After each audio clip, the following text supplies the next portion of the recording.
jechuun jecha warra raboota yoo ta'u afaan keenya Oromoo yoo jijjiirre immoo amanama jechuu jedhan. Wanni amanama jedhaniifilleen duub eegi kitaabi guddichi yookaan quraani kun itti himameen duub adoottiin darin adoo keessan baasin akkuma inni jiru guddin waaqayyootiif ismalee rabbiin dhibiin akka hin jirreef ofiisaati immoo ergama rabbi ta'uun barsiiseef akka ta'e dubbata.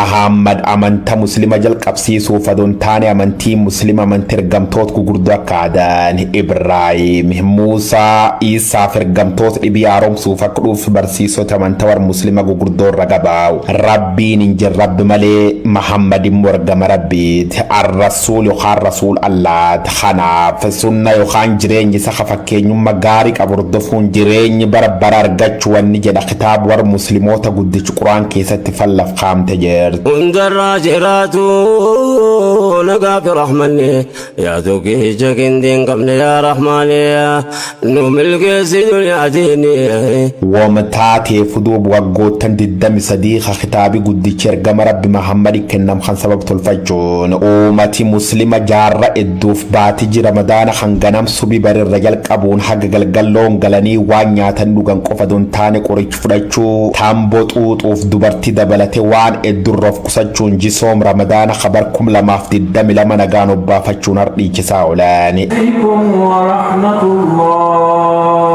Islam jedhamte jannata guddayya dhaaluuf seerota shanan islaama jechuun the 5 pillars of muslim jedhaman kabajuun dirqamta. Soomaaf salaat haajiif zakka baasu qofa doon taane rabbiin tokkichi guddayya gubbaa Mahammad immoo ergama isa qulqullichi ta'uu amanuu qabdaa jedha. Warri kun shanan yeroo baay'ee salaat zakkaat shaawiyaan shahaadaaf haaji jechuun beekaman. Ganam boru arba subi nyaatte galgal gaaf loon galan afaanii guyyaa keessa yeroo shani ol salaadde war walti mufatteen cufaan haa'u jettee isaanillee dhiifam gaafata. Dureessi hiyyeessa qoodee hiyyeessi man dureessaati fidaama. Namni islaama hundi ji ramadaana kan soomuun dirqamtaatullee warri ilaalchi godhamuuf hin dhabamuu jedhan. Teemmirii nyaati jaalatama yoo taatu hundu agumnisaa waan qabsooratee addunyaa bilafaatiif aakhira egereetiif fal barbaadaata. Ramadaani jikennaati dhumi ji ramadaana iidii jedhu baga soom ramadaana kamarsi 1443 nagaan irraantanii milkooftan jechuu barbaanna.